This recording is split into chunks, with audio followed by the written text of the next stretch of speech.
Well, good morning, everyone, and hope you're having a good time in your business.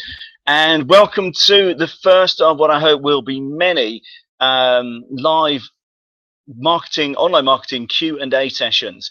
Again, along with the YouTube channel that we have, we're trying to help you to grow your business by helping you, answering your questions, because it's very difficult sometimes to find answers to things. With all the information we have on the web, can be very tough to get those questions you've had for a while sort of answered by somebody who knows a little bit more than the average person about this online marketing stuff. So just in case you don't know, my name is Carl Craig West.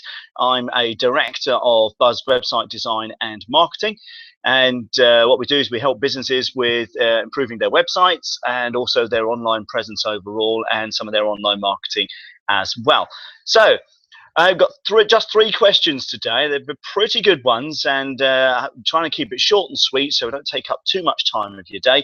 And so let's get cracking straight away. So first things first, had a question in from Steve who wanted to know whether email marketing still works. Well, I guess, Steve, you might have had a few frustrations about email marketing and wondering about whether it does actually make a difference, whether it makes makes a profitable return on your investment, because that's what all marketing should do. And my answer to you would be, if you're watching this now, you've responded to my email marketing. So from that point of view, I know that it works. So the key is this with email marketing is to test and measure. Don't just think that because it doesn't work the first couple of times that it's never going to work. That's never been the case with any kind of marketing. The key is to think, how can we turn this around to make it pay for itself? Over the last 15 years since I've been in business in one way, shape or another, I do email marketing, and it's always worked. But there are some things which you can do to help your success rates with email marketing. And the first things first, the first thing really is that subject line. When somebody sees your email, they can see who it's from. But the key is to think, well, what are you doing to draw them in? And that subject line on an email really should be like a headline on a newspaper. A headline on a newspaper is there to get people interested, draw them in, and to get them reading. And your headline, your subject line needs to do just that. If your subject line simply says newsletter, I promise you that nearly no one is going to respond. I know someone who is a tax consultant, and her headline is usually on her newsletter is usually something along the lines of, "Oh no, not another tax newsletter." Bit tongue-in-cheek, but people know what it is, and those in her target market respond to that. But it's been that slightly different. I send out emails that try and encourage people to take some kind of action, tease them with information, give them something that's useful. You know, your online marketing questions answered live. It's intriguing, and it's aimed at getting people to respond, or at least just to read the contents of the email. Unfortunately, these days, our inboxes are all stuffed. So if you're sending out newsletters, I promise you, next to no one's going to read them. You've got to give people a reason just to even open it. So work on those what we call headlines. The subject line of your email is the number one. And the next thing is this. If you're going to send out an email which has got a long copy, and it's hundreds and hundreds of words, again, you're going to struggle to get readership unless that email is incredibly engaging. And there's an art to copywriting, and I have to admit, I mean, it's taken us a long time, and we're not even convinced we're that good at it. But the key is, unless you get good at this writing incredibly engaging text and get good at it quickly, then you're going to struggle to get readership. So I would say keep your email short and to the point if you're not sure about your own copywriting abilities, or give it over to somebody else who can, you know, I hate to say it, but sex it up a little bit, make it more engaging. Another key is to always try and provide value. Now, this is something that we are incredibly hot on in our business, is that we want to provide value, not just in necessarily what work we do with our clients, but also in our marketing as well. So we have a YouTube channel with with dozens now of online marketing webinars. on them, which you can go and take a look at. We send out useful stuff via email. We write blog posts. We produce useful stuff. And people do respond to this, even on email. Now, I'm not saying the response rates are going to be 10, 15, 20%. Sometimes they can be, depending on what you're offering. But the response rates can, even if you've got a big enough database, your response rate as little as 3 or 4% can be quite significant. I used to run seminars, and I'd use my email list of roughly 2,000 people to promote the seminars. And I would say it was a successful campaign if just 2% of people on that database bought a ticket. Just 2%. That was a successful, that to me was a successful seminar. But the key is to be consistent, persistent, provide value, provide useful information. The thing with inboxes to bear in mind, everybody's inbox rather, is absolutely stuffed with stuff. You know, you even get emails on for newsletters you don't even remember subscribing to. So your emails have got to stand out, and they've got to really grab people's attentions when they see that subject line. So have a think about that. Yes, email does work, but you need to be a little bit smarter than just sending out general information that looks like so much other stuff. So hope that helps, Steve. Now, I've had an email in also from Marie, and her question is, how do I go about writing a marketing plan? Oh, gosh. The marketing plans are always unique. They're unique to you. They're unique to your market. And there isn't really a one size fits all. But there are a number of things that you need to get in place before you can even begin to write a marketing plan. And the first thing is, and it's an age-old thing, is getting to know your customer. Do you know what your customers really, really want? Do you know what your target market are interested in? Because it's going to be very difficult to market to them unless you know this stuff. Difficult to write a marketing plan aimed at them until you know what your target clients are really interested in. What kind of things do they respond to? Then you need to think about, well, what on earth we're going to say to them based on that, and then how we're going to get that across. And those tactics, those marketing methodologies, those communication channels is where your marketing plan then starts to come into play. What we do here is, and I don't mind showing you this, there's not a great deal on it. We have monthly marketing plans, and we'll literally fill this in each month with all the information, all the stuff that we're going to be doing for that month in our marketing. And almost every single working day has something in it. If I can just show you very briefly show you our October. This is our October. I'm not going to hold it up too long. Don't want to give away any secrets.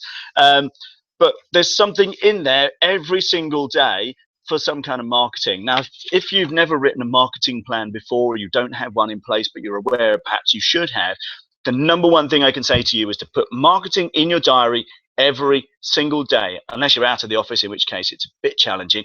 But every single day you're in the office, do some kind of marketing. We do it at the beginning of the day. It gets it done. It means we're not waiting for the time, the round to it. We're not waiting till we get round to it. We're doing it. We're putting it in the diary. We've got a plan here, a plan of action as to what we're going to do. So we don't have to sit down and wonder, what are we doing in marketing today?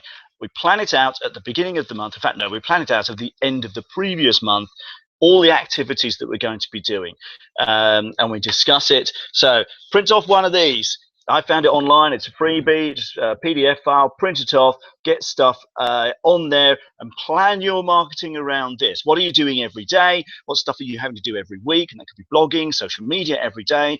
What are you doing every other week? That could be an email out to your list, an email out to your clients, etc. Are you going to networking events? That counts too. But more importantly, are you adding those contacts into your database so you can contact them? And all of this stuff.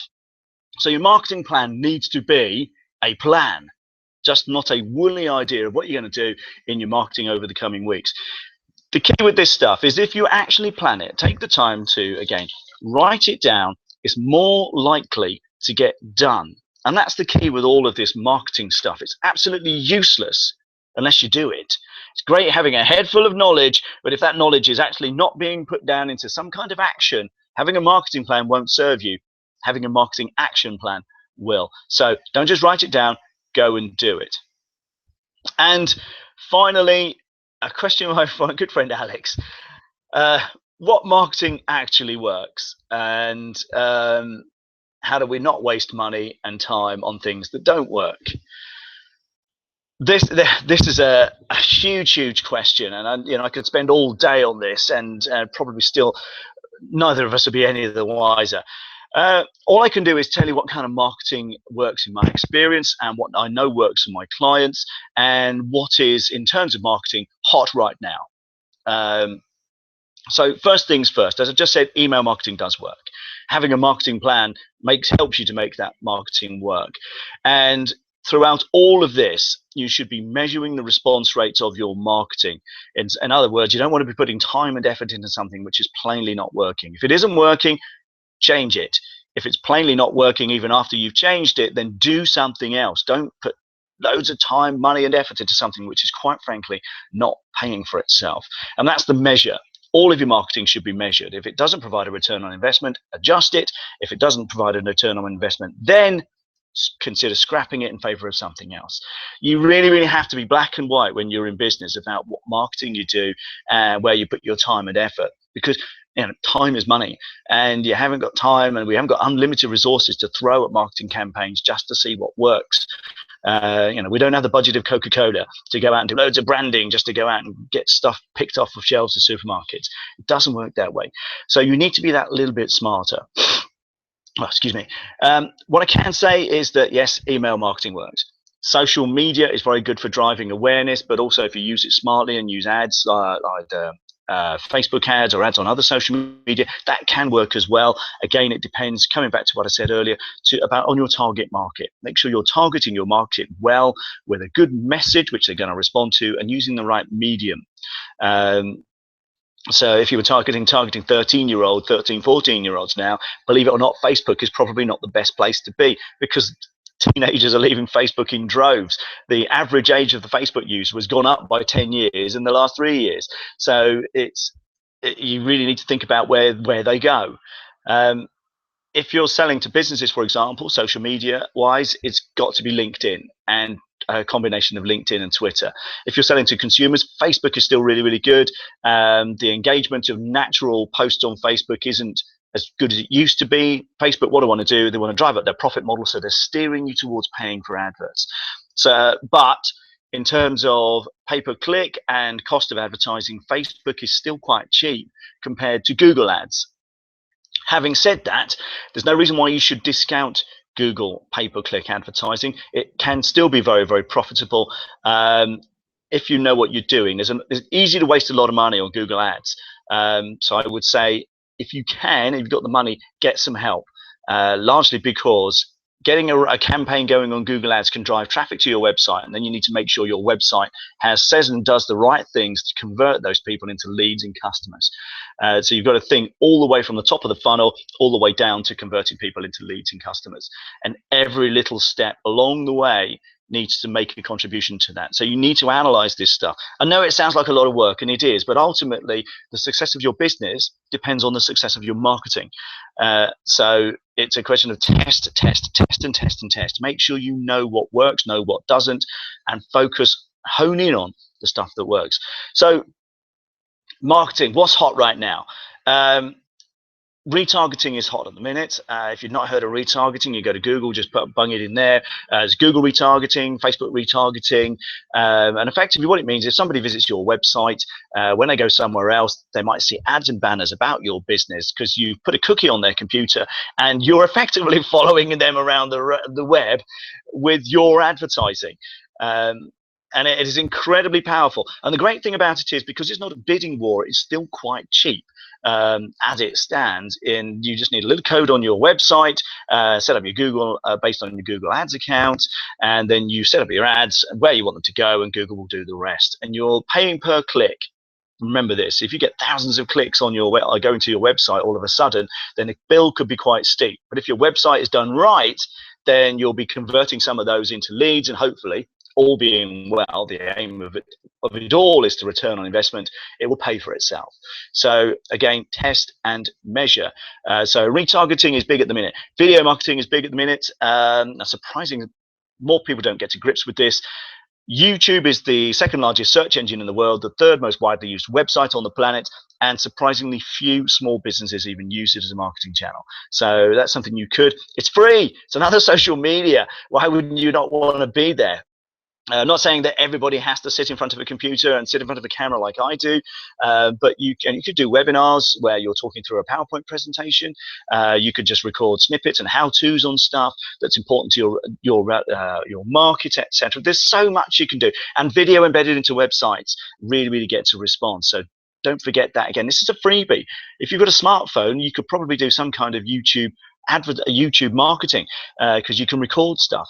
And don't be afraid to have a bit of fun with this, because it's a social media. You can be social. So those are just a couple of things that are hot right now in the marketing world: banner retargeting and also video. And again, it comes back to targeting your customers. Go where they go. If you sell to businesses, you need to be running an email marketing campaign. You need to be using Twitter. You need to be using LinkedIn, because that's where the bulk of the business activity is. We do well out of LinkedIn. We're very active in there, and we pick up leads on a regular basis because of our activity. Not so much Facebook, because in my view, for what we do, we struggle to make the connection between selling websites and being on Facebook. People don't go to Facebook necessarily to consider buying websites, and I could be wrong, but that's how it's worked for us. So I hope that answers the question. Like I said, does what marketing works is a massive question, and I'm not sure anybody could answer that effectively. The key is to test and measure. Start small, test and measure. If it works, start scaling it up, but continue to test and measure, and don't forget to take on board what's current. Right now. Oh, one other thing that really does well is blogging. If you're not blogging, you're doing something wrong. Promise you're doing something wrong in terms of web marketing and search engine optimization. The search engines want to see content on your website, and if you're not writing a regular blog, you really need to consider it. If you don't have blogging functions on your website, contact us. We can help you with that. If you struggle to find time to write a blog post, I recently did a video on how to find time to do that. Or you can use a blog writing service. We have one. But in all of this, it's a question of having a plan. No marketing should be haphazard. No marketing just should be throwing us stuff at the wall and hoping some of it sticks. It should literally be planned. We're going to do X, Y, and Z over the coming weeks, and we're going to test and measure the response. And if it's not working by the end of the month, then we'll adjust it. And if it doesn't work by the end of the next month, well, we'll consider scrapping it to do something else. But never ever let your marketing sit. I know that Alex, who sent in that final question, does actively monitor her marketing, and that's why she's asking that question. And that's a good question, but the key is this: it all boils down to your market, what budget you have, what you're going to say, go where they go, etc. The list is endless. The things you could do, I've got a list of 80 different marketing things you could do, and that's not even close to exhaustive. So I hope that's been really useful. We're going to be doing this on a regular basis. Again, if you're watching this and there's a question you want answering for next time, please email it in. We want to hear from you. We want to do more of this, and hopefully it will be a regular thing. But in the meantime, you want help with your website or any element of your web marketing, please get in touch. We are here to help, and you want to have a look on our website and our YouTube channel. There's loads and loads of stuff for free on how to get your marketing together, different things you can do and ideas, and that hopefully will inspire you to go on and do some more useful stuff. So I want to say thank you for watching. Hope it's been good, and bye for now.